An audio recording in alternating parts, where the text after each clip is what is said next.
네, 안녕하세요. 마포라 채널 전필국 전도사입니다. 이번 시간에도 기독교 교파 한눈에 보기라는 책을 나누고자 합니다. 어, 이번 시간에는 개신교 8개 교파에 대한 내용을 이제 살펴보고자 하는데요. 이 책에서는 개신교를 루터교회, 장로교회, 성공회, 침례교회, 감리교회, 성결교회, 오순절교회, 구세군교회로 나누고 있습니다. 우선 루터교회에 대해서 좀 살펴보면 좋을 것 같은데요. 루터교회를 저자는 종교개혁자 마르틴 루터의 신학을 따르는 교회로 정의 내리고 있습니다. 이 루터교회의 가장 핵심적인 특징은 이신칭의 교리이죠. 마르틴 루터에 의해서 발견된 이 이신칭이 사실 발견됐다기보다는 잊혀졌던 진리를 다시 우물 속에 묻혀있던 그 진리를 퍼왔다라고 이해하시는 게 더 맞습니다. 원래 사도 바울에 의해서 가르쳐졌던 이 이신칭의 교리가 로마 카톨릭 교회를 거치면서 사장되었다. 루터에 의해서 다시 빛을 발한 거죠. 오직 믿음으로만 의롭다함을 얻는다라는 구원 교리를 뜻합니다. 그래서 우리는 개신교회는 믿음으로 구원을 받는다라고 말을 하죠. 물론 믿음으로 구원을 받는다와 오직 믿음으로 구원받는다는 좀 다른 의미를 가집니다. 그래서 오직이라는 단어가 이 루터의 신학에서 아주 중요한 자리를 차지하고 있고, 이 이신칭의 교리는 종교개혁 전체가 가능하겠다. 그리고 로마 카톨릭 교회의 오류로부터 개신교회가 벗어날 수 있게 하였던 아주 핵심적인 교리라고 할 수 있습니다. 그리고 교황이나 교회가 아닌 성경의 최종 권위를 부여했다라고 합니다. 앞서 우리가 로마 카톨릭 교회든 동방정교회든 교황이나 교회가 성경의 해석자, 성경의 권위자라고 이제 여겨서 썼다면 성경의 최종 권위를 부여했다는 말인데, 성경의 최종 권위를 부여했다는 말이 도대체 무슨 말이냐라고 했을 때 한번 생각해 볼 부분이 있습니다. 예를 들어 이제 로마 카톨릭 교회에서는 이렇게 표현을 하죠. 교황 레오 13세가 1893년에 이렇게 말했습니다. 하나님께서 성경을 교회에게 위탁하셨다라고 말을 했다고 하죠. 그러니까 교회가 성경의 해석자가 되어야 한다는 건 꼭 그런 해석자가 없이는 성경은 올바로 해석될 수 없다라는 얘기죠. 루터는 거기에 반대한 것입니다. 이런 내용에 대해서 코넬리우스 반 틸은 이렇게 표현을 하죠. 이런 입장을 이렇게 표현합니다. 성경과 성경을 읽는 사람 사이엔 어떤 사람도 해석자로 끼어들 필요가 전혀 없다라고 말을 했다고 하죠. 그러니까 해석자의 문제에 대한 얘기라고 할 수 있습니다.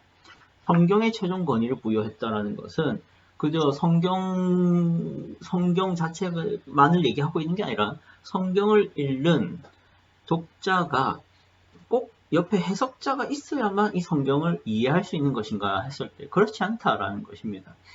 성경 스스로 성경이 하나님의 말씀임을 자증할 뿐만 아니라 또한 이 성경은 누구라도 읽어도 충분히 이해하고 해석할 수 있을 만한 내용이다라는 얘기를 하는 것이죠. 루터의 경우에는 이렇게 말했다고 합니다. 그는 주 예수 그리스도께서 성령의 인도를 통해 자기 백성들을 지도하신다라고 가르쳤다라고 하죠. 그러니까 성령 하나님의 존재가 중요하게 됩니다. 교회가 뭔가 해석자가 꼭 돼야 되고 교황이 해석자가 꼭 되어야 되는 것이 아니라 성경을 읽는 사람은 성령 하나님의 지도 아래 성경을 충분히 이해하고 해석할 수 있다라는 얘기를 하는 것이죠. 물론 이것이 너무 오해돼서 어떤 해석자도 필요 없다라는 식으로 갈 것은 아닙니다. 해석자가 있으면 좀 더 이해가 쉬워지는 게 당연하고 해석자가 있으면 좀 더 성경의 내용을 깊이 있게 배울 수 있는 것은 사실입니다. 그러나 해석자가 없이는 구원에 관한 어떤 교리도 이해할 수 없다. 구원에 관한 어떤 지식도 받을 수 없다. 이런 얘기는 틀렸다. 그 정도로 이해하시면 좋을 것 같습니다. 네 번째, 선행이나 교회적 의식으로 죄 용서가 이루어진다는 가르침을 부정합니다.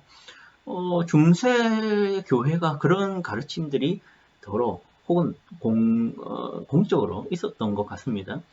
선행이나 교회적 의식들이 구원론의 아주 중요한 핵심을 차지했던 것 같습니다.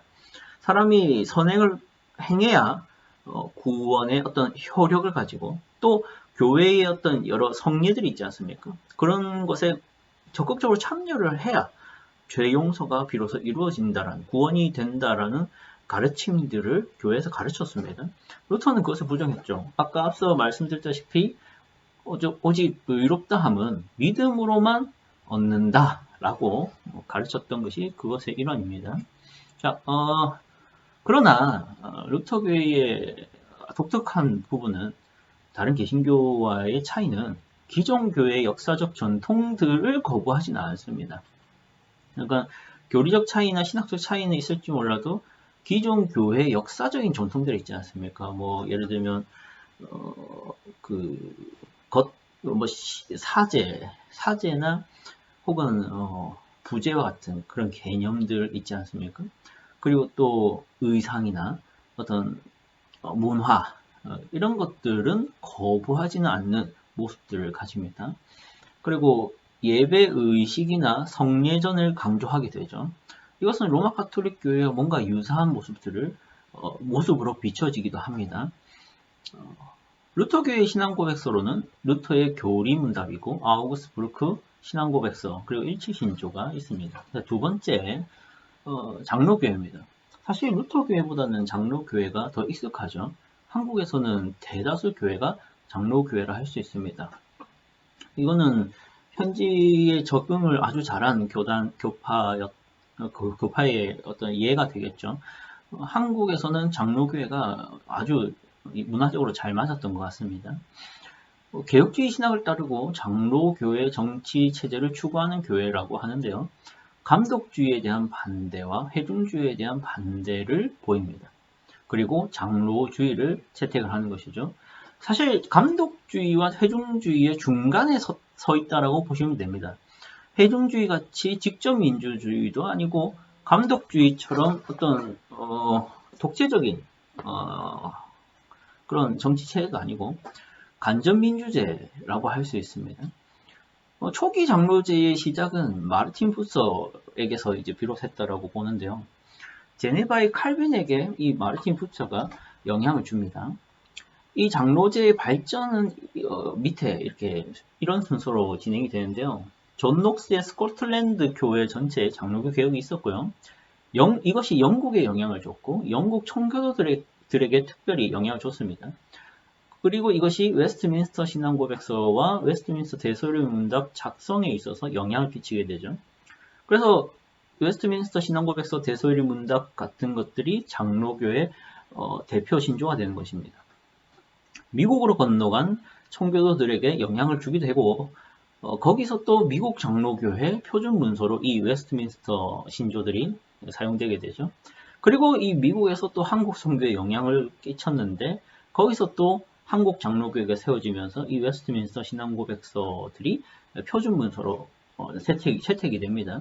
그래서 한국의 대부분의 장로교회는 이 웨스트민스터 신앙고백서를 따르고 또한 이 장로교회는 그 안에서 장로제를 따르고 있는 것이죠. 물론 이제 장로교 안에도 뭐 통합측이 있고 합동측이 있고 합신측이 있고 또 아예 이제 기장이 또 따로 있지 않습니까? 예장이 있고 기장이 있는데 그 사이에서 사실은 이 신조를 어느 정도로 각별히 여기느냐는 사실 그 안에서도 또 차이가 있습니다. 세 번째로 성공회를 살펴보도록 하겠습니다. 성공회는 영국 국교회라고도 하는데요. 헨리 8세에 의해서 1534년에 시작했습니다. 이때 교황이 아닌 왕의 수익권을 이제 주장을 한 건데요. 이제 사실 그리 건전하거나 그리 영적인 이유로 종교개혁이 일어난 것은 아닙니다.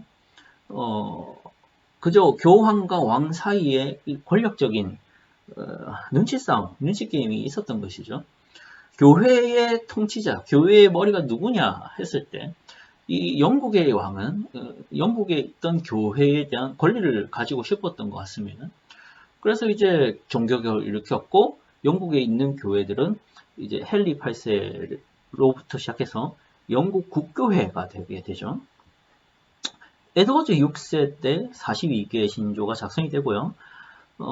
대한성공회는 캔터베리 대주교의 서품을 받은 고요한 주교에 의해 1890년에 우리나라에서 시작했다고 합니다. 구교와 신교 사이에서 사실 중농의 신앙을 추구하는 것으로 이제 특징을 보이는데요. 이 성공회는 고교회파와 저교회파와 광교회파로 사실 연합적인 성격이 있다고 합니다.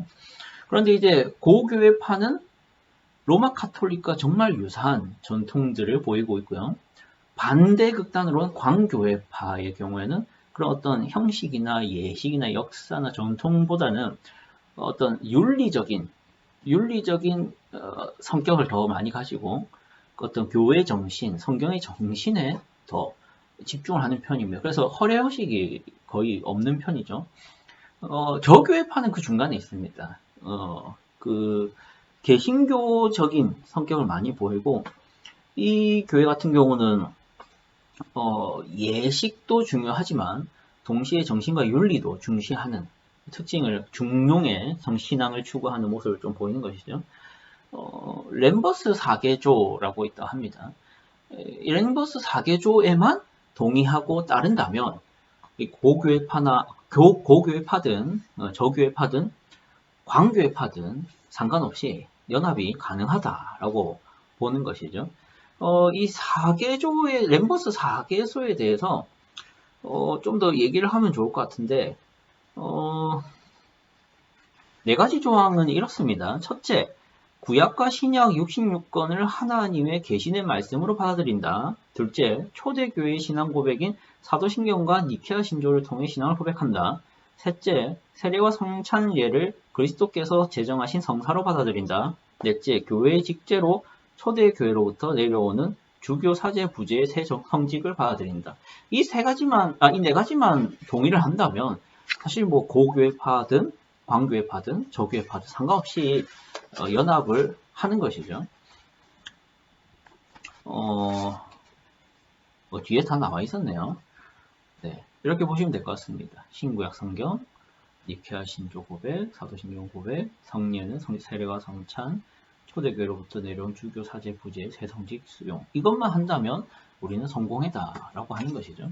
네 번째, 침례교회를 보도록 하겠습니다. 특징은 거듭난 신자들의 모임으로 교회를 간주한다는 것입니다. 어떤 분들은 이러한 얘기를 들으면 원래 교회라는 곳이 거듭난 신자들의 모임 아닌가? 라는 생각을 언뜻 할 수 있는데 그렇지 않습니다. 침례교회가 생각하는 교회란 정말로 거듭난 신자들만 모이는 곳이라고 말을 해야 한다라는 것을 보입니다. 그런 모습을 보입니다.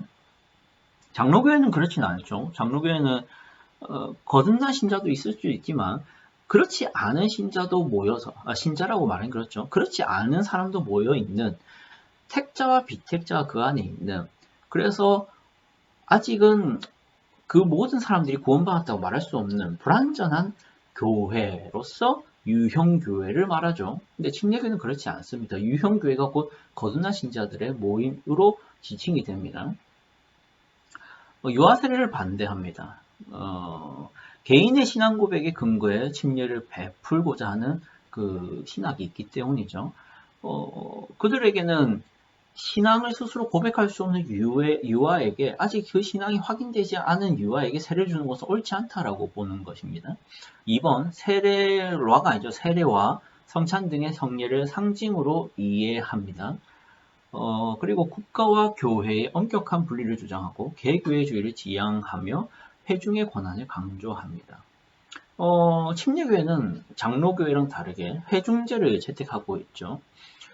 교회 정치상 회중제입니다. 회중제는 아까 살짝 얘기했지만 직접 민주제라고 보시면 정확할 것 같습니다. 모든 회중이 참여하는 정치 체제라고 할 수 있습니다. 장로교회는 장로로 이루어진 당회만 교회의 최종 결정을 하는 것이죠. 여기서 한 가지 주의점은 회중제라고 다 침례교파는 아니라는 것입니다. 침례교파가 회중제를 채택하긴 하지만 회중제를 추구한다고 다 침례교파가 아니라는 것이죠. 회중제를 추구하지만 침례 교파적인 성격이 없는 그런 신학이 아닌 교회들도 있었던 겁니다. 이 총교도 시대에는 존 오웬과 조나단 에드워즈가 있었고요. 한국에서는 최근에 좀 많이 늘어나고 있는 것 같은데 독립교회들이 좀 있죠. 어떤 교단에도 속하지 않고 혹은 교단에 속했다가 분리되어 나온 독립한 교회들이 있습니다. 그런 교회들은 뭐 자유롭게 회중제를 채택하기도 하더라고요. 뭐 굳이 장로교회를 하기도 하고 회중제를 하기도 하고 좀 마음대로 하긴 하는데 네 그렇다 합니다. 그리고 또 한 가지 주의점은 뭐냐면 침례교파와 제세례파를 좀 구분할 필요가 있습니다. 많은 분들이 침례교 하면 제세례파의 후예들 뭐 이런 식으로 이해들을 하는데 그건 너무 좀 무지한 구분인 것 같습니다. 제가 여기서 무지하다고 했을 때 좀 기분 나쁘게 듣지 않으셨으면 좋겠는 게 신학을 하지 않은 분들에게 얘기하는 게 아니라요. 신학을 했다 하는 사람들에게 하는 말이기 때문입니다. 신학을 했다 하고 교회 역사를 본다고 하면서 그리고 목회자라고 하면서 혹은 신학 석사 박사를 땄다 하시는 분들임에도 불구하고 이 침례교에 대한 비판을 하면서 이 제세례파랑 동일시하게 비판하는 경우들을 많이 보게 됩니다. 그것은 너무 좀 이 장로교만이라고 하지 맙시다.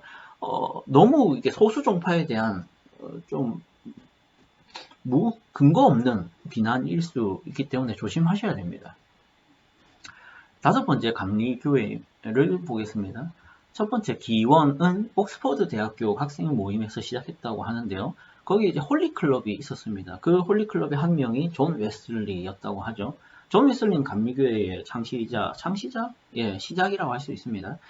성공회 교회 내에 감리교 운동으로 시작했습니다. 그러니까 원래 교단을 만들려고 시작한 게 아니라 성공회 교회 내에서 감리교 운동을 한 것이죠. 근데 현실적인 문제들 때문에 교단을 조직하게 됐다고 합니다. 현실적인 문제들이 뭘까 한다면 이제 감리교 운동으로 인해서 회심한 사람들이 많아진 거죠. 그렇게 많아지긴 했는데 문제는 이건 고대교회도 있었던 것 같은데 세례를 줄 사람은 부족한 겁니다. 그렇다고 이제 세례를 줄 사람을 부르기에는 성공의 신부님들이 오셔야 되는데 그게 쉽지 않은 것이죠. 그래서 그 안에서 자체적으로 세례를 주기도 하고 목사를 세우기도 해야 됐는데 그래서 결국에는 그 교단을 조직하게 됐다라는 이유를 얘기합니다. 3번 한국은 던 맥클레이와 아펜젤러가 입국하면서 감리교 선교가 시작됐다라고 합니다. 자, 그럼 6번 성결교회를 좀 보도록 하겠습니다. 기원은 19세기 성결운동의 영향을 받은 한국의 자생교단이라고 하는데요. 성결운동이 무엇이냐 했을 때 웨슬리의 성화론에 근거한 성결회복운동입니다. 그래서 성결교회와 감리교회는 좀 형제교단이라고 말할 수도 있습니다. 웨슬리의 성화론에 근거한 운동에서 비롯한 교회니까요. 19세기 미국 찰스 피니 부흥운동이 있었고 웨슬리의 이런 성화론, 완전 성화론 정확하게는 이 두 가지가 함께 영향을 끼쳐서 성결운동이 시작이 된 겁니다.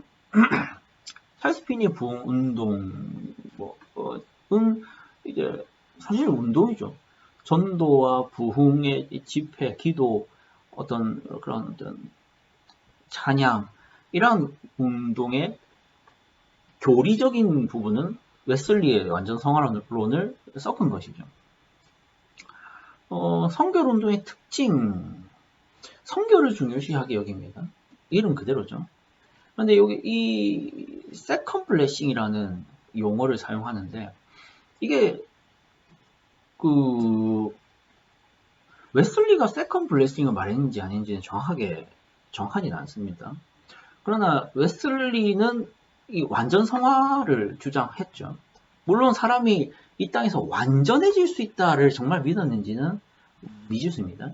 그러나 중요한 것은 그걸 추구해야 된다라는 것은 중요하게 봤던 것이죠. 사람이 예수 그리스도를 믿고 성화를 이루는데 어떤 타협이 있어서는 안 된다라는 것이죠. 그런데 이제 찰스 피니의 이제 부흥 운동과 이제 함께 하면서 이 세컨 블레싱이라는 교리가 발생하게 됩니다. 찰스 피니에 의해서 정리된 것 같기도 한데요. 이게 한 사람이 예수 그리스도를 믿음으로 의롭다함을 입지만 그 삶은 따라오지 않지 않습니까? 즉각적으로. 그래서 두 번째의 축복이 또 주어져야 하는데 이것이 두 번째 은혜라고 세컨 블레싱이라고 표현합니다. 그래서 이 세컨 블레싱을 통해서 이 사람이 불완전했던 성화가 완전해진다. 완전히 성화된다. 그래서 성결이 그렇게 이루어진다라고 가르치는 것입니다. 그래서 회심 후에 성령 세례를 또 받아야 되는 것이죠. 이 세컨 블레싱이 성령 세례입니다. 이 성결교회에는 두 그룹이 있습니다. 첫 번째는 웨슬리안 성결 운동 그룹이고요. 두 번째는 급진파 성결 그룹입니다.